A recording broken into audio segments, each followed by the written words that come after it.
Cristianismo Puro e Simples, C.S. Lewis, livro 1, capítulo 1, A Lei da Natureza Humana. Todos já viram pessoas brigando. Às vezes, a discussão soa engraçada e às vezes simplesmente desagradável. Mas como quer que soe, acredito que possamos aprender algo muito importante dando ouvidos ao tipo de coisas que elas falam. Elas dizem coisas do tipo: como você se sentiria se alguém fizesse o mesmo com você? Esse lugar é meu, eu cheguei primeiro. Deixa-o em paz, ele não está te incomodando. Você empurrou primeiro.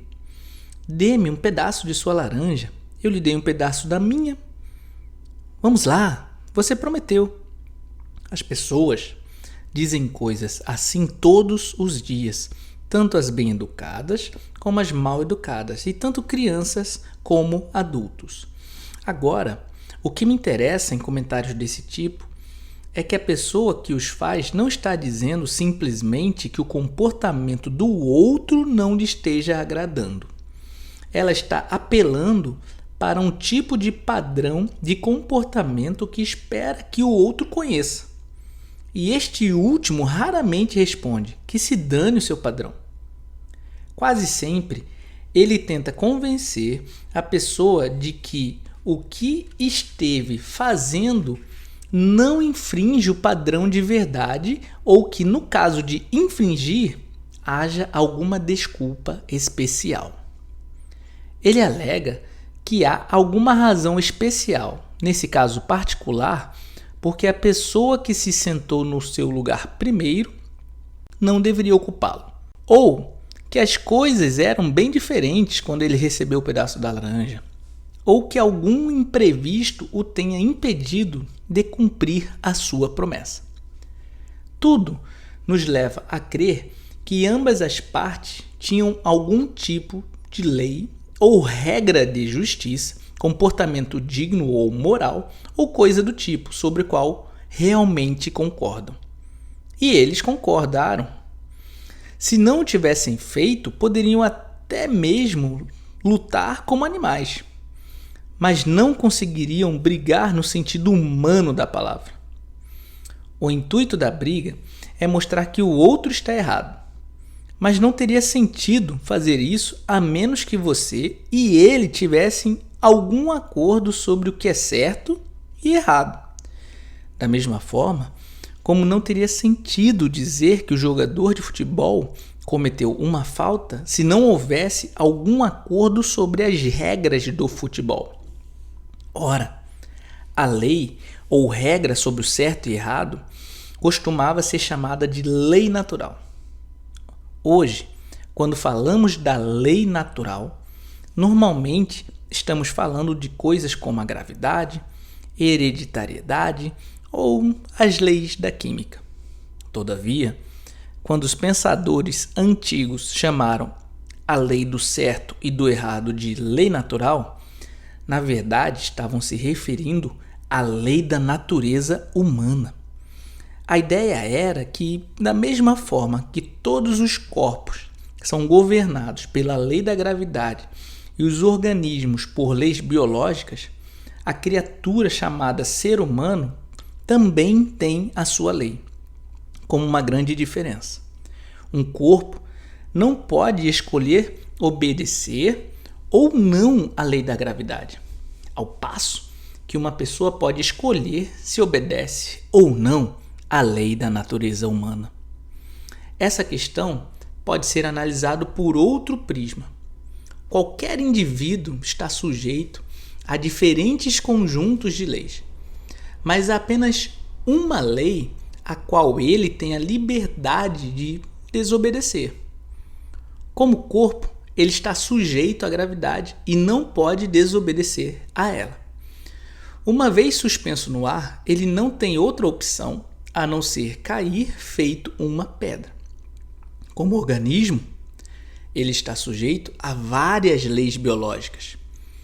Aqui, como os animais, ele não pode desobedecer. Isto é, ele não pode desobedecer aquelas leis que compartilha com outras coisas. Mas a lei que é peculiar à sua natureza humana, a lei que ele não compartilha com animais, vegetais ou coisas inorgânicas, é a que ele pode desobedecer se assim desejar. Essa lei foi chamada de lei natural, porque as pessoas acreditavam que todos a conhecessem por natureza e não precisavam ser ensinadas por outros. É claro que não estavam dizendo que não seria possível encontrar um indivíduo estranho por aí que não a conhecesse. Da mesma forma que você é capaz de encontrar pessoas que sejam daltônicas ou que não levam um jeito para a música. Entretanto, tomando a raça como um todo, elas achavam que a ideia humana de comportamento digno fosse óbvia para todo o mundo. Creio que eles estavam certos. Se não estivessem, então tudo o que dissemos sobre a guerra teria sido absurdo. Que sentido teria dizer que o inimigo está errado se o certo não for algo real que, no fundo, os nazistas conheciam tão bem quanto nós e tinham o dever de pôr em prática?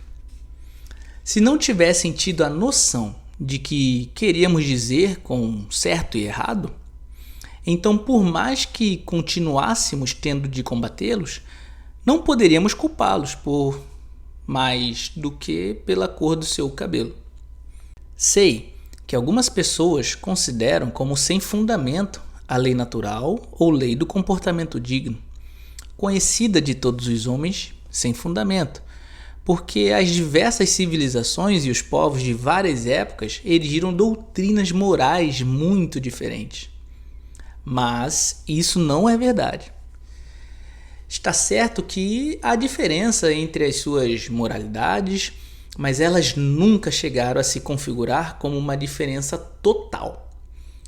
Se alguém se desse ao trabalho de comparar o ensinamento moral dos antigos egípcios, dos babilônios, dos hindus, dos chineses, dos gregos e dos romanos, ficaria de fato impressionado com a semelhança que tem entre si e também em relação ao nosso ensinamento moral.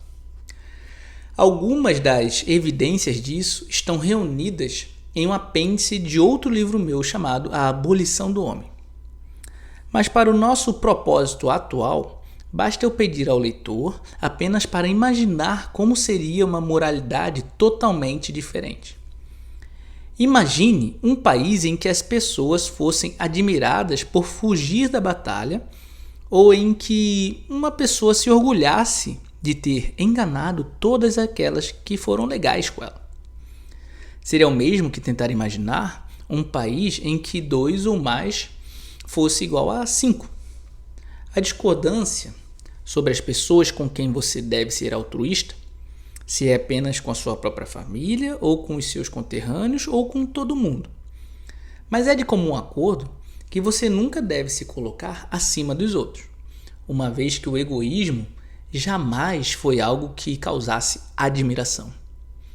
As pessoas divergem quanto a se alguém deve ter uma única esposa ou 4, mas sempre concordaram que alguém não pode simplesmente ter qualquer mulher que desejasse. Mas o fato mais impressionante é o seguinte: mesmo que você consiga encontrar uma pessoa que afirme com toda certeza que não crê que haja realmente o certo e o errado, essa mesma pessoa vai apelar para isso logo em seguida. Ela poderá até quebrar a promessa que fez a você, mas se você tentar quebrar a sua com ela, num piscar de olhos, ela ficará reclamando que não é justo. Uma nação pode até dizer que não liga para os tratados, mas então, no momento seguinte, ela passa a expor o seu caso, dizendo que aquele tratado particular que os outros querem quebrar era injusto. Entretanto, se os tratados não interessam, se não há tal coisa como certo e errado, em outras palavras, se não há lei natural, a lei da natureza humana, qual seria a diferença entre um tratado justo e um injusto? Não foram elas mesmas que se traíram? mostrando que, por mais que falem contra a regra, conhecem a lei natural como qualquer outra pessoa? Parece então que seremos forçados a aceitar que existe o certo e o errado. As pessoas podem muitas vezes enganar-se sobre eles, da mesma forma que as pessoas às vezes erram os cálculos. Mas isso não é uma mera questão de gosto ou opinião, mas de tabuada. Agora, se estamos de acordo com relação a isso, vou passar para o meu próximo ponto, que é o seguinte: nenhum de nós observa a lei natural de fato. Se houver qualquer exceção entre vocês, peço desculpas. Mas seria melhor ler outro livro, pois nada do que vou falar diz respeito a você. E agora voltemos aos seres humanos comuns. Espero que não entendam mal o que vou dizer, pois não quero dar nenhum sermão. E Deus sabe que não pretendo ser melhor do que ninguém. Estou tentando apenas chamar a atenção para o fato de que este ano, ou este mês, ou mais provavelmente hoje mesmo, falhamos em adotar o tipo de comportamento que esperamos dos outros. Podemos usar qualquer desculpa. Aquela vez em que você foi injusto com seus filhos foi quando você estava muito cansado. Aquele negócio meio obscuro, aquele de que você quase se esqueceu, surgiu quando você estava muito apertado financeiramente. E o que você prometeu fazer para o bom e velho fulano e nunca fez? Bem, você jamais teria prometido fazê-lo se soubesse como estaria ocupado daquele dia em diante. E quanto ao seu comportamento com relação à sua esposa, ou marido, ou irmã, ou irmão, se eu soubesse o quão irritante poderiam ser, não me admiraria. E afinal, quem eu penso que sou? Eu não sou diferente em nada, isto é, não tenho muito sucesso em observar a lei natural. E quando alguém me diz que eu não a estou observando, logo me vem à mente uma lista interminável de boas desculpas. A questão neste momento não é se essas desculpas são boas. O fato é que elas são mais uma prova da profundidade da nossa crença na lei natural. Quer ela nos agrade, quer não. Se não acreditássemos no comportamento digno, por que ficaríamos tão preocupados em dar desculpas por não termos nos comportado da maneira digna? A verdade é que acreditamos tanto, sentimos a regra da lei nos pressionando de tal forma que não conseguimos encarar o fato de que estamos quebrando-a e, consequentemente, tentando fugir da responsabilidade. Você acaba percebendo que é somente para o nosso mau comportamento que damos todas essas explicações. E é só o nosso mau humor que procuramos justificar pelo cansaço, pela ansiedade ou pela fome. Já o nosso bom humor atribuímos a nós mesmos. Estes são, então, os dois pontos que eu gostaria de destacar. Primeiro, que os seres humanos de todos os cantos do mundo têm essa ideia curiosa de que devem se comportar de determinada forma e não conseguem realmente não fazê-lo. Em segundo lugar, os indivíduos, na verdade, não se comportam dessa forma. Eles conhecem a lei moral, mas a transgridem. Esses dois fatos são a base de todo pensamento claro sobre nós e o universo onde vivemos.